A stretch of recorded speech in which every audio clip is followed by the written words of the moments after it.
Pemirsa, kita masih bersama-sama dalam dialog eksklusif. Baik Pak Made, kita kembali lagi Pak, masalah kendala UMKM. Dari sisi mana lagi Pak? Ya. Setelah kita tadi bicara kendala UMKM dari sisi personal ya, personil lah, dari sumber daya manusia, maka ada yang non personil. Yang non personil ini adalah masalah finansial, ya, masalah non finansial. Nah, finansial ini menjadi kendala tersendiri karena bagaimanapun juga simbolnya Jawa Timur Jar Basuki mau Beo. Jadi setiap perjuangan, setiap cita-cita itu membutuhkan biaya, membutuhkan modal. Begitu juga kalau kita ingin menghasilkan barang yang bagus, ada juga bahasa Jawa itu rego nggawa rupa. Jadi semua persoalan kita nanti kembali kepada permodalan, kembali kepada biaya, kan begitu. Nah, ini sering dikeluhkan oleh pelaku-pelaku usaha mikro, kecil, menengah, di mana kami Dinas Koperasi yang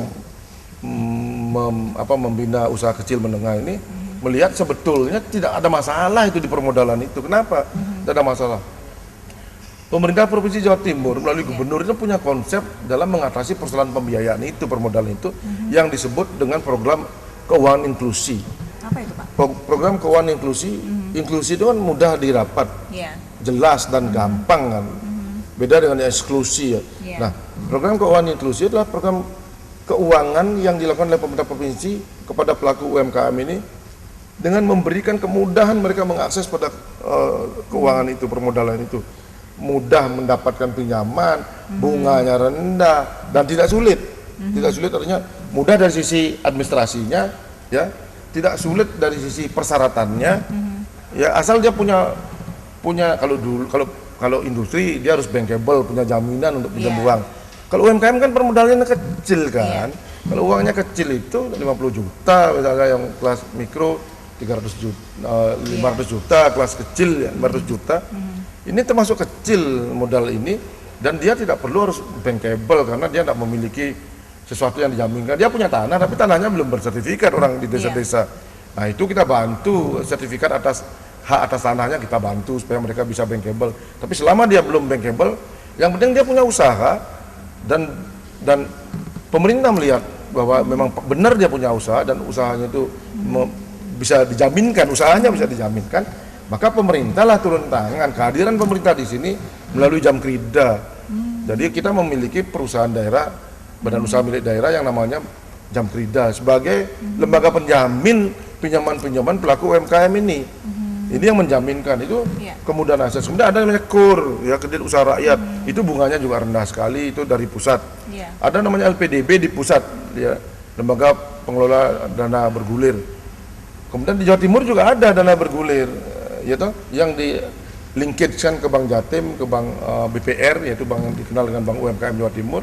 Kemudian ada loan agreement namanya, yaitu Jawa Timur menyisihkan anggarannya, ya, anggaran milik Jawa Timur ini dari sisa lelang, dari silpa itu disisihkan dulu sebelum dipakai, dan itu di-linkage-kan kepada perbankan yang ada di Jawa Timur, yaitu Bank Jatim, Bank UMKM, dan ini bisa diakses oleh pelaku dengan sangat mudah, tak perlu jaminan. Nah, syaratnya ketika mereka meminjam dapat misalnya 25 juta misalnya, mereka harus mempekerjakan satu orang. Nama satu pekerja dia. Jadi sambil menciptakan lapangan pekerjaan. Harus begitu syaratnya Pak. Jadi ini persoalan pembiayaannya menjadi selesai sebetulnya. Bahkan saya katakan hari ini loan itu masih ada, standby loan-nya masih ada di bank-bank kita, masih ada. Artinya kalau mereka calon debitur itu dari pelaku UMKM itu kan masih memungkinkan mereka mendapatkan uang itu karena masih ada uang di bank itu. Nah, cuman tidak seluruhnya memahami bagaimana cara meminjam uang di bank. Nanti malah mereka akan bangkrut ketika mereka minjam uang. Nah, inilah persoalan yang ada di tingkat pengelola usaha ini. Kita didik mereka bagaimana mengelola uang, bagaimana menghitung biaya produksi. Kemudian sehingga dia tahu kalau produksinya sekian, harga di pasar sekian, dia ada margin profit. Nah, ini berapa kalau membayar cicilan utangnya, kemudian berapa dia dapat keuntungan. Ini mulai kita ajarkan yang begitu di diklat-diklat Dinas Koperasi dan UKM ini, sehingga mereka tidak lagi alergi untuk minjam uang di bank karena ketinggalan nanti. Yang lain sudah menggunakan uang bank, ini masih uang sendiri, dan uang sendiri kan ada batasnya. ada limitnya. Jadi supaya tahu Jenuh. ada pemisahannya ya Pak ya. Ya, nah itu yang kita latih mereka bagaimana mengelola uang menggunakan kaidah-kaidah akuntansi yang ada. Dan itu kita punya ahlinya bekerja sama dengan Ikatan Akuntansi Indonesia. Itu persoalan pembiayaan. Kendala itu. Nah, kendala yang lain adalah masalah pasar.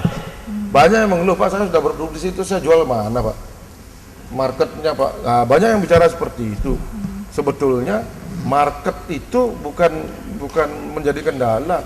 Market adalah ruang orang butuh, orang bertransaksi. Nah, persoalannya apakah kita punya daya saing terhadap produk kita? Apakah produk kita ini laku? Apakah produk kita ini sesuatu yang memang dibutuhkan dalam pengertian apa? Competitiveness itu, daya saing itu. Kualitasnya, apakah kualitasnya bagus? Kemudian apakah tersedia barangnya kalau ada orang butuh? Available kan, atau sustainable. Kemudian yang ketiga, harga. Apakah harganya di pasar bersaing enggak? Karena kalau harganya mahal, pasar tidak membentuk sendiri harga, karena kan yang memasok kan dari semua daerah kan. Di sana sudah terbentuk harga. Nah, kita harus melihat harga di pasar itu. Kalau kita hitungan biaya produksi kita memungkinkan kita menjual sekian, kita bisa jual lebih murah lagi, ini daya saing. Nah, bagaimana kemudian kita menghitung yang namanya biaya produksi supaya kita memiliki daya saing. Nah, itu yang kita latih mereka. Nah, ketika kita menguasai competitiveness, daya saing di pasar itu, sebetulnya pasar tidak menjadi persoalan lagi. Kita kemudian memfasilitasi marketnya produk koperasi dan UMKM itu melalui konsep cooperative trading house kami di Dinas Koperasi ini. Kami punya cooperative trading house, rumah dagang koperasi. Semua produk-produk itu berkooperasi masuk di cooperative trading house. Kita memiliki market intelligence di mana dibutuhkan apa, dan kita ajak mereka temu bisnis dengan para buyer. Nah, untuk ini kita bagi dua, ada yang di offline-nya, ada yang di online-nya. Di online-nya kita ciptakan e-commerce ya, untuk membantu yang marginal tadi yang tidak bisa memasukkan barang-barangnya ke seperti yang Bukalapak, seperti Blibli kayak gitu. Ya, portal-portal yang sudah berjalan di e-commerce itu mereka tidak ngerti. Kita yang latih mereka dan kita yang menampung mereka. Nah, kita buat e-commerce sendiri yang basisnya basis ekonomi kerakyatan yang didanai oleh pemerintah untuk membantu ekonomi rakyat yang marginal ini, kan begitu. Nah, sedangkan yang di offline-nya kita bekerja sama dengan banyak pihak, sinergitas bersama untuk display, jadi ruang display agar di offline-nya itu ini loh barang kami.